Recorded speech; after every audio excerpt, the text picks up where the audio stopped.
বিশ্বাস এই বিরূপাক্ষ বিশ্বাসের বিরুদ্ধে ভুরি ভুরি অভিযোগ। এবার তার আরো কীর্তি ফাঁস। এবার ডাক্তারিতে ভর্তি করিয়ে দেওয়ার নামে টাকা নেওয়ার অভিযোগ। টাকা আদায় করেছেন বিরূপাক্ষ বিশ্বাস ডাক্তারিতে ভর্তি করানোর নামে। মুর্শিদাবাদের এক পড়ুয়ার কাছ থেকে টাকা নিয়েছেন, তার পরিবারের কাছ থেকে। ঠিক কি অভিযোগ উঠে আসছে আরো বিস্তারিত প্রণবের কাছ থেকে জানতে পারবো। প্রণব, এই বিরূপাক্ষ বিশ্বাস থ্রেট দেওয়া থেকে শুরু করে ভুরি ভুরি অভিযোগ, কাউকে ফোন করে রেজিস্ট্রেশন বাতিলের কথা বলছেন, হুমকি দিচ্ছেন, নানা অভিযোগের পর এবার আরো কীর্তি ফাঁস। কত টাকা নিয়েছিলেন?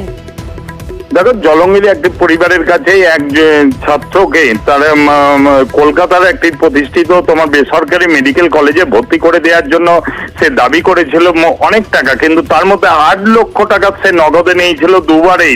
একবার হচ্ছে 3 লক্ষ টাকা, তারপরে 5 লক্ষ টাকা, এবং তারপর আবার সে 10 লক্ষ টাকা যখন দাবি করে তখন তারা বুঝতে পারে যে প্রতারণার শিকার হয়েছে। এবং জলঙ্গিতে তারপরে তার পরিবারের পক্ষ থেকে জলঙ্গি থানায় অভিযোগ করা হয়, এবং সেটা 2021 সালে। এবং এর জন্য সে কিন্তু বর্ধমান মেডিকেল কলেজে, যেখানে বিরূপাক্ষ চাকরি করতো, সেখানে বসেই কথা হয়েছে। এবং তারপরে কিন্তু সে দাবি করে 70 লক্ষ টাকা দিলে তার ছেলেকে তোমার কলকাতার একটি প্রতিষ্ঠিত মেডিকেল কলেজ, যে বেসরকারি মেডিকেল কলেজ আছে, সেখানে করে দেবে। কিন্তু বারে বারে দুবারে 8 লক্ষ টাকা নেওয়ার পর আবার যখন 10 লক্ষ টাকা দাবি করে, তখন তারাকে বুঝতে পারে তারা প্রতারণার শিকার হচ্ছে। তখন তারা টাকা না দিতে বেঁকে বসে এবং সেই টাকা ফেরত চায়। এবং তখন কিন্তু সে অস্বীকার করে। তারপরে সে জলঙ্গি থানায় অভিযোগ দায়ের করা হয়, কিন্তু থানা থেকে কোনো ব্যবস্থা না নেয় তখন সে আদালতে শরণাপন্ন হয়, এবং আদালত থেকে তখন নির্দেশ দেওয়া হয় বিরূপাক্ষ বিশ্বাসের বিরুদ্ধে এফআইআর করার জন্য, ঠিক করে তার বিরুদ্ধে ব্যবস্থা নেওয়ার। তারপরে কিন্তু আদালতের নির্দেশে তারপর বেঁকে বসে, এবং তারপরে ভুরি ভুরি টাকা চেয়েছিলেন। বেশ,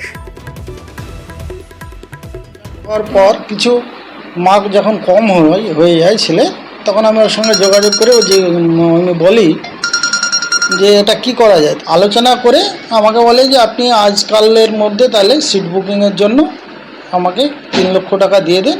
আর আমার সঙ্গে যেটা বললো কেপিসি কলেজে আমি অ্যাডমিশনটা করে দেবো, এর জন্য 76 লক্ষ টাকা টোটালে লাগবে। সেটা ভর্তি করার সময় আপনাকে স্কুল টিউশন ফিজ হিসাবে চেক দিয়ে দিতে হবে। 1 মাস পরে আবার বলছে 10 লক্ষ টাকা লাগবে নগদ। ওই ডাক্তারবাবু আমাকে উল্টোপাল্টা হুমকি কথাবার্তা বলে, টাকা নিই যা পারিস তাই করে নিই, নানান রকমের কথাবার্তা বলেছিল। প্রথমত ডায়েরি জেনারেল ডায়েরি করি, কিনারায় হয় না।